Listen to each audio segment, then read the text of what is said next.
नमस्कार दोस्तों, जय हिंद, वंदे मातरम। मैं आपके साथ जायसवाल सर। आप सभी का स्वागत अभिनंदन है टीटी फैमिली शिक्षकों के परिवार जायसवाल कोचिंग सेंटर पर। पावर्ड बाय शिक्षा ही प्रकाश है।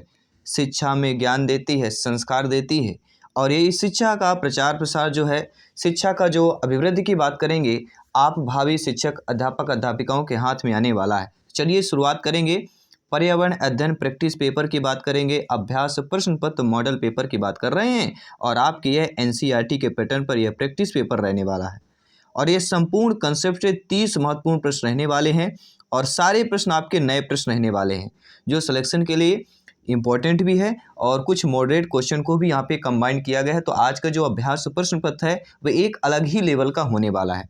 तो प्रत्येक भाई बहन शिक्षक बंधु यहाँ पे ध्यानपूर्वक इस प्रैक्टिस पेपर को अटेंड कीजिएगा और 30 में से आप लोगों को फीडबैक क्या है नीचे कमेंट बॉक्स में अवश्य बताइएगा। बाकी इसके पहले प्रैक्टिस पेपर अभ्यास प्रश्न पत्र की लिंक यहाँ पे आपको आई बटन पे दे दी गई है। सारे प्रैक्टिस पेपर की लिंक बना दी गई है। बेहतरीन तैयारी कीजिए और सिलेक्शन को पक्का कीजिए। तो चलिए शुरुआत करते हैं, देर न करते हुए। पहला प्रश्न आप लोगों के स्क्रीन पर है। प्रश्न यहाँ पे क्या पूछा जा रहा है साथियों कि मध्य प्रदेश में हीरा सर्वाधिक कहाँ उत्खनित किया जाता है? मझगांव, सलीमाबाद, उमरिया, बैतूल। देखिए, जब भी यहाँ पे मध्य प्रदेश के हीरा सर्वाधिक उत्खनन की बात करें, हीरा का जिक्र आता है, सतना जिला का नाम आ ही जाता है। जी हाँ, सतना जिला पन्ना जिला का नाम आता है। ठीक है, और आपको पता है, ठीक है, और ये हमारा जो है पड़ोसी है और कह सकते हैं। तो मध्य प्रदेश में हीरा सर्वाधिक कहाँ उत्खनित किया जाता है? आप बात करेंगे मझगांव की बात करेंगे। जी हाँ, ये एक ब्लॉक है और हमारे आसपास ही पड़ता ही है। ठीक है, सतना के आसपास ही है। तो यहाँ पर सर्वाधिक उत्खनन किया जाता है। कहाँ पर? पहला ऑप्शन सही हो जाएगा। दूसरा प्रश्न क्या दिया गया जो आप लोगों की स्क्रीन पर है? प्रत्येक शिक्षक बंधु कमेंट कीजिएगा। निम्न में से कौन सी जो है उष्ण महासागरीय धारा है? आपकी क्यूराइल हो गई, कनारी हो गई, लेब्राडोर हो गया या गल्फ धारा की बात करेंगे। बेहतरीन कमेंट कीजिएगा आपका। ठीक है, प्रत्येक भाई बहन को मैं यहाँ पे शिक्षक बंधु को 5 सेकंड का वक्त दे देता हूँ प्रश्न का फीडबैक करने के लिए, सोचने के लिए, समझने के लिए। ठीक है, तो सभी कमेंट कीजिएगा कौन सी उष्ण महासागरीय धारा है। तो आप जानते हैं जो गल्फ धारा होती है यह उष्ण महासागरीय धारा होती है। गल्फ स्ट्रीम एक उष्ण धारा है। यह अटलांटिक महासागर में प्रवाहित होती है और मेक्सिको की खाड़ी में उत्पन्न होने के कारण इसे खाड़ी की धारा या गल्फ स्ट्रीम के नाम से जाना जाता है। तीसरा प्रश्न साथियों, क्या बहुत ही अच्छा प्रश्न है ये। जी हाँ, बेहतरीन प्रश्न है। इस प्रश्न को हम एमपी टेट के लिए वीवीआईपी कैटेगरी पर रखेंगे। जी हाँ, मध्य प्रदेश में मैग्नीज उत्पादन करने वाला निम्नलिखित में से कौन सा क्षेत्र है? रीवा, जबलपुर, छिंदवाड़ा, पन्ना। सभी कमेंट कीजिएगा। तो मध्य प्रदेश में हम किसकी बात कर रहे हैं? मैग्नीज उत्पादन करने वाला जो क्षेत्र की बात करेंगे वह है आपका दोस्तों, किसकी बात करेंगे? छिंदवाड़ा की बात करेंगे। जी हाँ, मैग्नीज उत्पादन में छिंदवाड़ा जिला जो है मध्य प्रदेश में अव्वल नंबर आता है। आइए बात करते हैं फोर्थ प्रश्न की। सभी यहाँ कमेंट कीजिएगा। प्रत्येक भाई बहन शिक्षक बंधु जिनका सपना है अध्यापक अध्यापिका बनना, गवर्नमेंट टीचर एग्जाम बनना और गवर्नमेंट एग्जाम को फतेह करना, सिलेक्शन पाना, सभी का वेलकम, अभिनंदन है। सभी कमेंट करेंगे, सभी फीडबैक करेंगे। फोर्थ प्रश्न है, केरल के तट को क्या कहते हैं? कोंकण तट कहा जाता है, मालाबार तट, कोरोमंडल तट या आपका कुनारा तट कहा जाता है। प्रत्येक प्रश्न आपका एनसीईआरटी का पूरा निचोड़ निकलेगा। जी हाँ, एनसीईआरटी का काढ़ा का तैयार कीजिए, एनसीईआरटी काढ़ा की क्लास तैयार कीजिए, आपका यहाँ पे फीडबैक कीजिए। क्योंकि कहते हैं ना, जब गला खराब होता है तो कहते हैं काढ़ा पीना चाहिए। बुखार आती है, अभी लॉकडाउन पे देखा होगा आपने, बहुत सारा एंटीबायोटिक के लिए आयुर्वेदिक काढ़ा पिया है हमने। ठीक है, ऐसे ही काढ़े की ये तैयारी चल रही है। ठीक है, जो जड़ से आपको खत्म करती है काढ़ा बुखार को। ठीक है, उसी प्रकार ये तैयारी काढ़े वाली चल रही है। ठीक है, एमपीटीटी का ये काढ़ा है, अगर इसको जिसने पी लिया, चख लिया, सिलेक्शन सरोपर ही होगा। तो केरल के तट को क्या कहा जाता है साथियों? केरल के तट को मालाबार तट कहा जाता है। बी ऑप्शन सही हो जाएगा। केरल के तट को मालाबार तट कहते हैं। यह तट मंगलोर से कुमारी अंतरीप तक फैला लंबा और सकरा समुद्र तटीय क्षेत्र है जो कुल 845 किलोमीटर लंबा है तथा अरब सागर के किनारे जय पश्चिमी घाट पर फैला हुआ है। सभी शिक्षक बंधु कमेंट कीजिएगा। आप सभी के शिक्षक बंधुओं को, भावी अध्यापक अध्यापिकाओं के, आपके माता पिता को मेरा जायसवाल सर का प्रणाम स्वीकार कीजिएगा। जी हाँ, चलिए आपका कमेंट आ चुका है। आर ओरियल जो एटलस है दोस्तों, इसका वैज्ञानिक नाम है, गिलहरी का है, चिड़िया का है, छिपकली का है, स्पाइडर मंकी का है। मैंने कहा था एक वैज्ञानिक नाम आएगा ही आएगा, चाहे फल से आए, चाहे सब्जियों से आए, चाहे पशु पक्षियों से आए। ठीक है, तो जो आपका आर ओरियल एटलस जो वैज्ञानिक नाम है साथियों, ये किसका वैज्ञानिक नाम है? यह स्पाइडर मंकी का वैज्ञानिक नाम है। ठीक है, और छिपकली के भी चांसेज है, छिपकली का भी वैज्ञानिक नाम आ सकता है, तो इसकी भी बात कर लेते हैं। छिपकली का वैज्ञानिक नाम साथियों क्या है? लैसर्टिलिया। क्या है? लैसर्टिलिया वैज्ञानिक नाम है, और इसका कुल आपका कॉर्डेटा है और गण सरीसृप है। अगला प्रश्न दिया गया है दोस्तों, 14 नवंबर है विश्व एड्स दिवस, विश्व मधुमेह दिवस, विश्व पर्यावरण दिवस, विश्व जनसंख्या दिवस। देखिए, विश्व एड्स दिवस दिसंबर की बात कर रहे हैं, विश्व मधुमेह दिवस सभी लोग बताइए। जी हाँ, 14 नवंबर को विश्व मधुमेह दिवस के रूप में जाना जाता है। 14 नवंबर बाल दिवस के रूप में भी जाना जाता है, लेकिन यहाँ पे B option is the correct answer हो जाएगा। विश्व पर्यावरण दिवस सभी लोग जानते हैं। विश्व जनसंख्या दिवस आपको कमेंट करके बताना। चलिए सभी मेरे प्यारे मित्र शिक्षक बंधु बताइए, विश्व जनसंख्या दिवस किस तारीख को मनाया जाता है? सभी कमेंट कीजिएगा। ठीक है, 14 नवंबर को विश्व मधुमेह दिवस, diabetes day, world diabetes day मनाया जाता है, और इस दिन को मनाने का उद्देश्य लोगों में डायबिटीज को लेकर जागरूकता बढ़ाना है।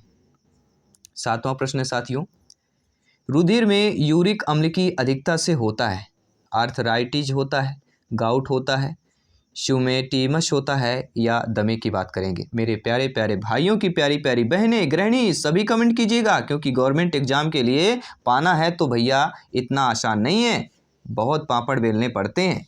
ठीक है, वो भी खास तौर पे आज की टाइम की बात करें तो सिलेक्शन पाना है तो दिन रात मेहनत कीजिए, क्योंकि ये घड़ी का जो टिक टिक अब चल चुकी है, घड़ी का जो कांटा है साथियों, वह टिक टिक 1 टिक टिक 2 में चल चुका है। ये ध्यान दीजिएगा, क्यों चल चुका है? क्योंकि टाइम बहुत ही कम है। ठीक है, तो सभी फीडबैक कीजिएगा।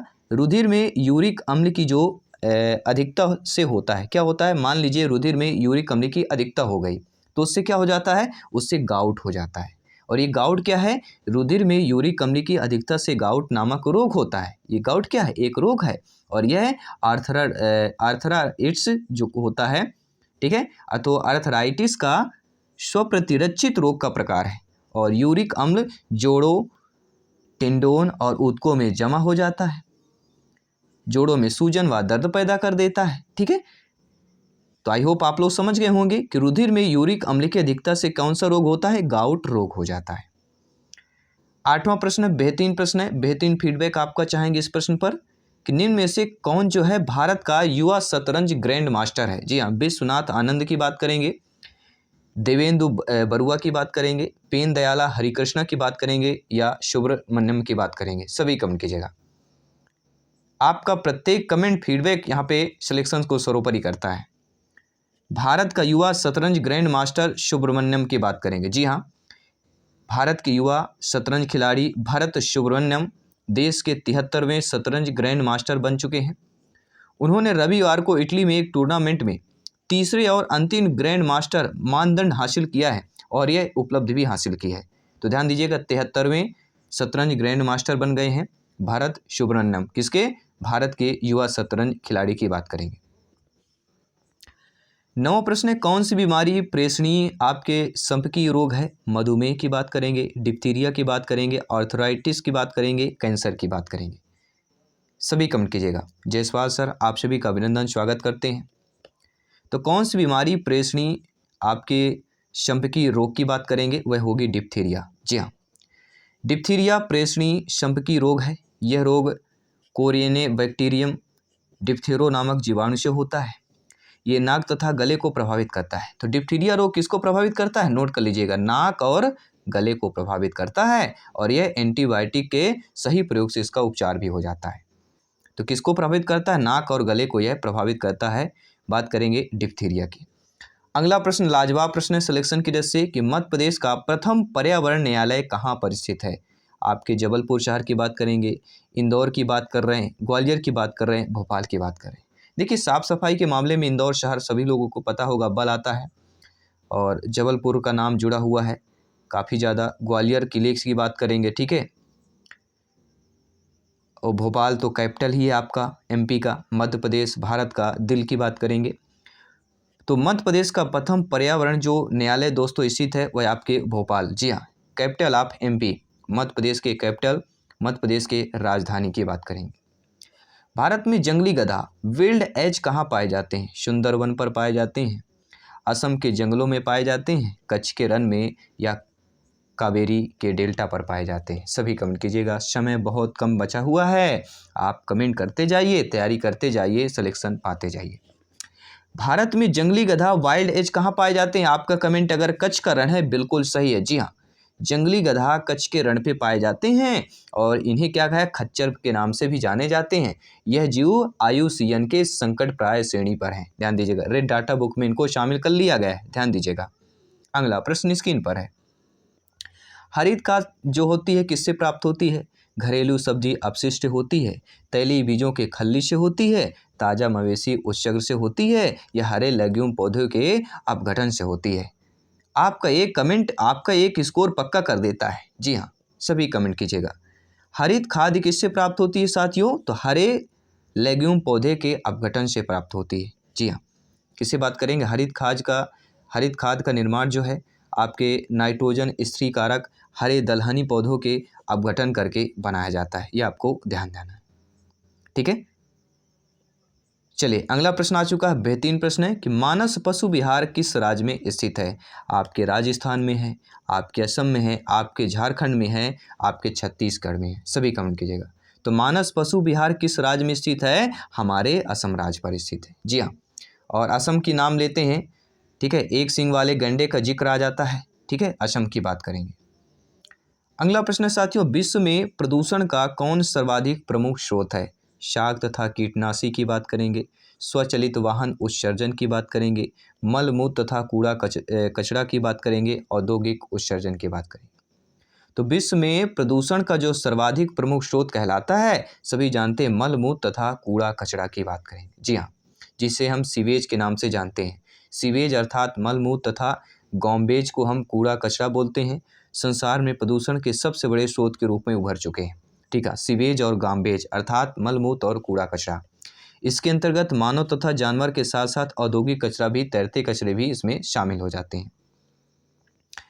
अगला प्रश्न है साथियों, ओडिसी शास्त्रीय नृत्य की उत्पत्ति किस राज्य से हुई है? उड़ीसा राज्य से, आंध्र प्रदेश से, राजस्थान से, गुजरात से? बेसिकली बहुत ही सिंपल साधारण प्रश्न यहाँ पे पूछा गया है। ओडिसी शास्त्रीय नृत्य, देखिए ओडिसी शास्त्रीय नृत्य है तो स्वाभाविक पर आप उड़ीसा ही क्लिक करेंगे, ठीक है। उड़ीसा राज्य से उत्पत्ति हुई है, बिल्कुल सही बात है। ओडिसी जिसे उड़ीसी भी कहा जाता है, भारत के 8 प्रमुख शास्त्रीय नृत्य शैलियों में से एक है आपका यह ओडिसी, और इसका विकास भारत के पूर्वी राज्य उड़ीसा में हुआ है। यह पुरातात्विक सबूतों के आधार पर भारत का सबसे पुराना जीवंत नृत्य की बात करेंगे। और मध्य प्रदेश का नृत्य क्या है? सभी लोग बताइए। राजकीय नृत्य राई होगा, सभी जानते हैं, ठीक है। अगर एग्जाम में आए तो याद रखेगा। सुल्टोरो कटक कहाँ स्थित है? स्कैंडिनेवियन उच्चभूमि में, सियाचिन हिमनद में, अलास्का में, या आल्प्स पर्वत पर? सभी कमेंट कीजिएगा। लगभग आधे प्रश्न कंप्लीट हो चुके हैं। सुल्टेरो कटक कहाँ पर स्थित साथियों? तो ये आपके सियाचिन हिमनद पर स्थित है। बी ऑप्शन सही कर लीजिएगा।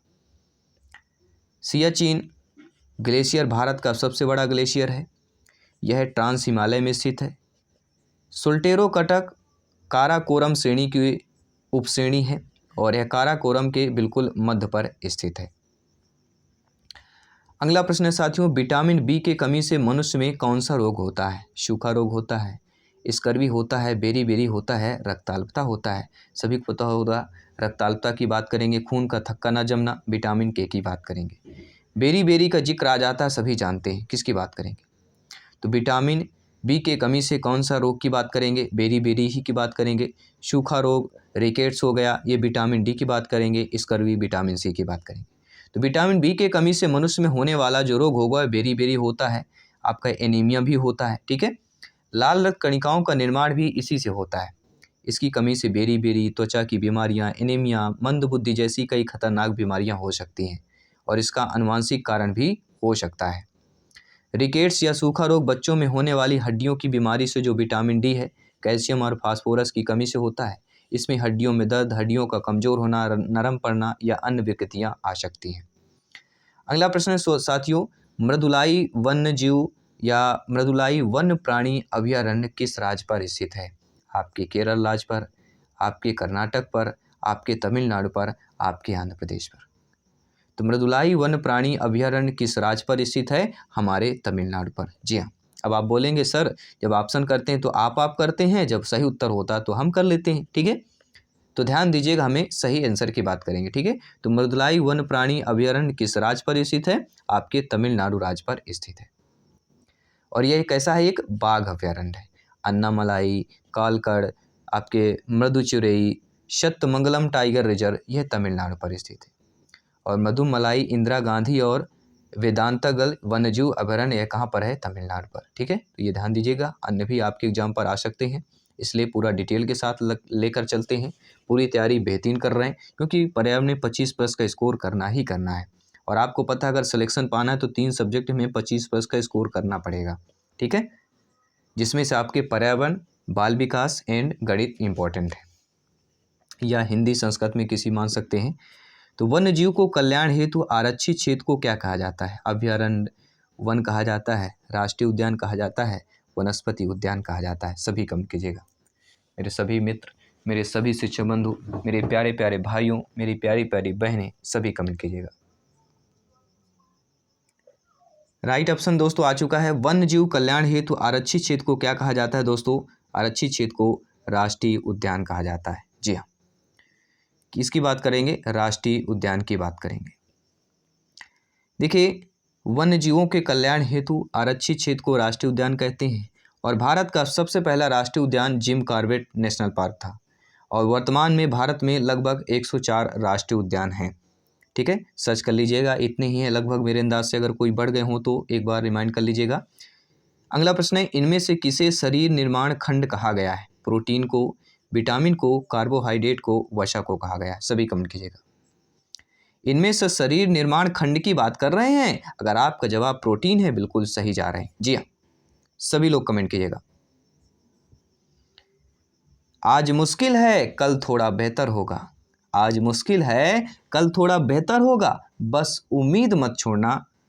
सक्सेस का मंत्र जो है बेहतरीन होगा, भविष्य आपका बेहतरीन होगा।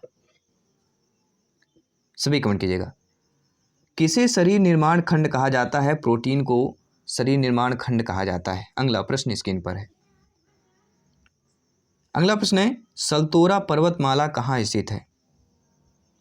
लद्दाख में, विंध्याचल में, काराकोरम पर्वतमाला के एक अंग के रूप में, या पश्चिमी घाटों के एक अंग के रूप की बात करेंगे? तो सल्तोरा पर्वतमाला की बात कर रहे हैं। सभी लोग बताइए।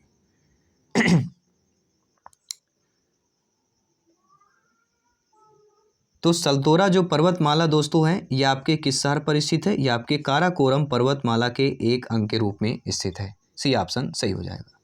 अगला प्रश्न है, 20+ प्रश्न कंप्लीट कर चुके हैं हम। 7-8 प्रश्न और बचे, इनको कंप्लीट करते हैं और आपके प्रैक्टिस पेपर को कंप्लीट करते हैं। सिंह का संरक्षण होता है काजीरंगा अभयारण्य, गिर अभयारण्य, जिम कॉर्बेट राष्ट्रीय या मानस अभयारण्य की बात करेंगे? तो आप सभी लोग जानते हैं जो सिंह का संरक्षण होता है वह गिर अभयारण्य है, जो कि किस शहर पर है, किस राज्य पर है? गिर की बात करते हैं तो किस राज्य का नाम आ जाता है? गुजरात का नाम आता है। ठीक है, ध्यान दीजिएगा, गुजरात राज्य की बात करेंगे, गिर अभयारण्य।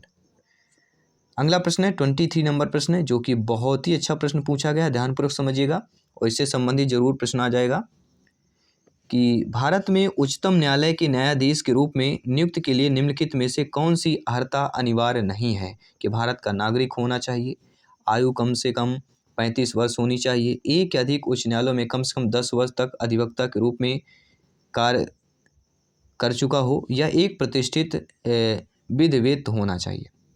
देखिए, भारत में उच्चतम न्यायालय के न्यायाधीश के रूप में नियुक्त के लिए जो है कौन सी अर्हता अनिवार्य नहीं है? अगर आप यहाँ पे जो दिया गया है आप लोगों का सेकंड ऑप्शन कि आयु कम से कम 35 वर्ष होनी चाहिए। ठीक है, यहाँ पर अधिवक्ता अनिवार्य नहीं है, क्योंकि अनुच्छेद 124(3) के तहत उच्चतम न्यायालय के न्यायाधीशों की निम्न योग्यता होना आवश्यक है। योग्यता जान लीजिए। वह भारत का नागरिक होना चाहिए, किसी उच्च न्यायालय या ऐसे 2 या 2 से अधिक न्यायालयों का लगातार कम से कम 5 वर्ष तक न्यायाधीश रहा हो। तीसरा है वह एक या अधिक उच्च न्यायालय में लगातार कम से कम 10 वर्ष तक अधिवक्ता रह चुका हो। और चौथा है राष्ट्रपति की राय में एक पारंगत विधिवेत्ता हो। ठीक है, ध्यान दीजिएगा। अगला प्रश्न दिया गया कि संविधान की प्रस्तावना में भारत को निम्नलिखित में से किस रूप में घोषित किया गया है। तो संविधान की प्रस्तावना में जो है भारत को किस रूप में घोषित किया गया है, एक प्रभुत्व संपन्न समाजवादी पंथ निरपेक्ष लोकतांत्रिक गणराज्य के रूप में नियुक्त किया गया है। जी हाँ, संविधान की प्रस्तावना में भारत को जो है एक प्रभुत्व संपन्न समाजवादी पंथ निरपेक्ष लोकतांत्रिक गणराज्य जो है घोषित किया गया है। सी ऑप्शन सही हो जाएगा। अगला प्रश्न है भारत के संविधान का कौन सा अनुच्छेद भारत को कल्याणकारी राज्य घोषित करने से संबंधित है। अनुच्छेद 99, अनुच्छेद 39, अनुच्छेद 59, अनुच्छेद 69। सभी कमेंट करिएगा। तो भारत के संविधान का जो अनुच्छेद आपका 39 है यह भारत को कल्याणकारी राज्य घोषित करने से संबंधित है। नोट कर लीजिएगा। 5 प्रश्न और बचे हुए हैं, जल्दी क्लास को कंप्लीट करते हैं।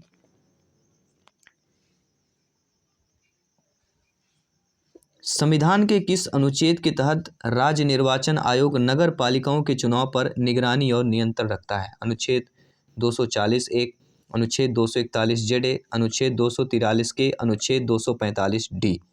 तो संविधान के किस अनुच्छेद के तहत राज्य निर्वाचन आयोग नगर पालिकाओं के चुनाव पर निगरानी करता है, वह है अनुच्छेद 241(j). जी हाँ, अनुच्छेद 241(j) के तहत नगर पालिकाओं के चुनाव का उल्लेख है। और जो अनुच्छेद 43 के है यह पंचायतों के चुनाव के संबंधित है। तो पंचायत के चुनाव से संबंधित अनुच्छेद 243 के है और आपका जो है नगर पालिकाओं के चुनाव से संबंधित अनुच्छेद 241(j) है। दोनों ध्यान दीजिएगा, दोनों इंपॉर्टेंट है। अगला प्रश्न है खालिस्तान सर्वोच्च न्यायालय मामले पर पुनर्विचार करेगा, इसमें शामिल कानूनी मुद्दे भी उच्चतम न्यायालय सुनेगा। कौन सा सुनेगा, वह है अपीली न्याय क्षेत्र। जी हाँ, अपीली न्याय क्षेत्र सर्वोच्च न्यायालय मामले पर पुनर्विचार करेगा, इसमें शामिल कानूनी मुद्दे भी उच्चतम न्यायालय सुनेगा। तो सी ऑप्शन यहाँ पर सही हो जाएगा।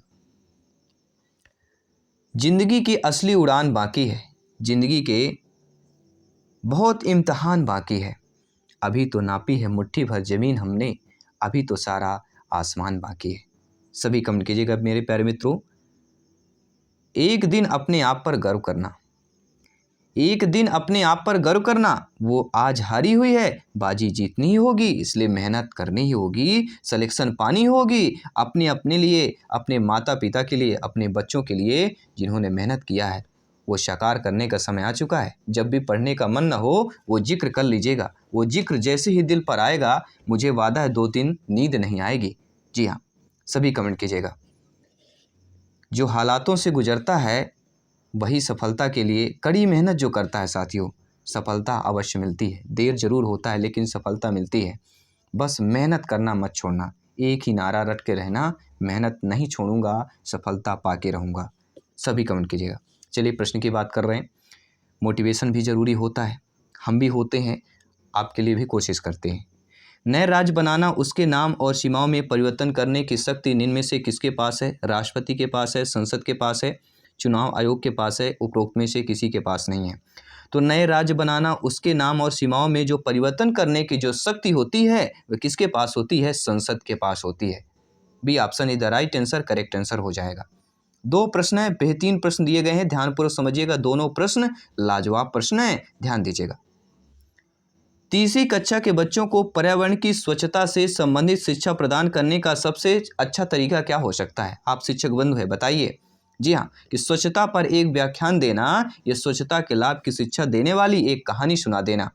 या हम ऑप्शन नंबर सी की बात करेंगे कि बच्चे के शरीर एवं उसके परिवेश को स्वच्छ रखते हुए उनमें स्वच्छता संबंधी आदतों का विकास करने संबंधी विभिन्न गतिविधियों में संलिप्त करने की बात कर रहे हैं। या ऑप्शन नंबर डी कह रहा है कि स्वच्छता पर व्याख्यान देने के बाद इसके लाभ की शिक्षा देने वाली एक कहानी सुनाना। तो आप जानते हैं, समझते हैं भावी अध्यापक अध्यापिकाएं हैं, शिक्षक बंधु हैं कि बच्चा किस प्रकार का है। बच्चा तीसरी कक्षा का है, तो तीसरी कक्षा का मतलब 7 से 8 साल का बच्चा है। तो उस बच्चे को पर्यावरण की स्वच्छता से संबंधित शिक्षा प्रदान करने का जो सबसे अच्छा तरीका हो जाएगा साथियों, वो होगा बच्चे का शरीर एवं उसके परिवेश को स्वच्छ रखते हुए उनमें स्वच्छता संबंधी आदतों का विकास करने संबंधी विभिन्न गतिविधियों में संलिप्त करना। सी ऑप्शन बेस्ट ऑप्शन हो जाएगा। और आपको लग रहा है आपके अकॉर्डिंग कोई भी ऑप्शन हो, आप लोग बेफिक्र कमेंट कर सकते हैं, फीडबैक कर सकते हैं। और इस प्रैक्टिस पेपर का 30वां प्रश्न, अंतिम प्रश्न कि निम्नलिखित कथनों पर विचार कीजिए कि पर्यावरण मनुष्य के जीवन या उनकी क्रियाओं पर प्रभाव डालता है। पर्यावरण अध्ययन की प्राथमिक स्तर से ही पढ़ाया जाना चाहिए, यह उपरोक्त में से कौन सा सही होगा। नीचे दिया गया है। देखिए, आप जानते हैं भावी अध्यापक अध्यापिकाएं हैं, जयसवाल सर आप सभी के शिक्षक बंधुओं को प्रणाम नमन करते हैं, सभी शिक्षक बंधुओं को। ठीक है, पर्यावरण मनुष्य के जीवन या उनकी क्रियाओं पर प्रभाव डालता है, बिल्कुल डालता है। पर्यावरण अध्ययन की प्राथमिक स्तर से ही पढ़ाया जाना चाहिए, बिल्कुल सही बात है। तो हमारा जो यहाँ पे सी ऑप्शन दिया गया है कि दोनों जो है हमारे कथन सही दिए गए हैं। तो साथियों बताइए फटाफट 30 में से आपने कितना स्कोर किया। जी हाँ, आज के एग्जाम फतेह की तैयारी में आपका स्कोर कितना प्राप्त हुआ, सभी कमेंट कीजिएगा। जी हाँ, सभी का कमेंट आना चाहिए, बेफिक्र आना चाहिए, बेफिक्र कमेंट कीजिए। जी हाँ, जो आपके मन में हो आंसर ये होना चाहिए, बिल्कुल फीडबैक कीजिए। जयसवाल सर आप सभी का स्वागत अभिनंदन करते हैं। और अंत में एक ही चीज़ कहूँगा दोस्तों कि सब्र करो, कोई नज़रअंदाज कर रहा है। जी हाँ, सब्र करो, कोई नज़रअंदाज कर रहा है तो करने दो, देखकर अनदेखा कर रहा है तो करने दो। बस याद रखना वक्त सबका आता है, आपका भी आएगा, आपका भी सिलेक्शन आएगा। जी हाँ, जय हिंद, वंदे मातरम। जल्द ही मिलते हैं नेक्स्ट क्लास पर। सभी मित्रों को शुभ रात्रि, धन्यवाद सभी का।